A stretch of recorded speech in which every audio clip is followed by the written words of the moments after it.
Coup de tonnerre pour les présidents africains. Le président américain Donald Trump vient de taper du poing sur la table face à la corruption et à la mauvaise gestion en Afrique.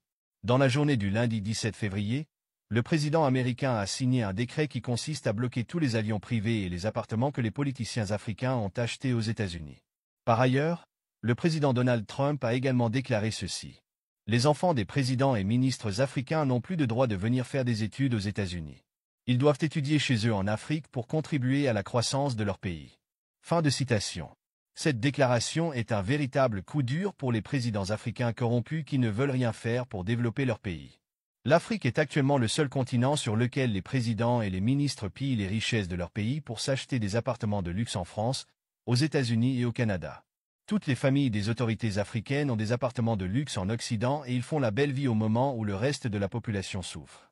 Les présidents et les ministres africains sont les seuls au monde qui envoient tous leurs enfants étudier dans les grandes universités en France, aux États-Unis et au Canada au moment où le reste de la population étudie dans les universités délabrées de leur pays. Ils ont refusé de construire de bonnes universités pour leurs étudiants.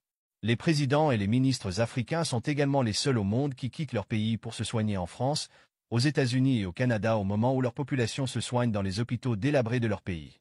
Ils ont refusé de construire de bons hôpitaux dans leur pays et au moindre malaise, ils prennent leur avion pour aller se soigner en Occident. Cette décision de Donald Trump va désormais contraindre ces présidents africains corrompus à bien gérer leur pays.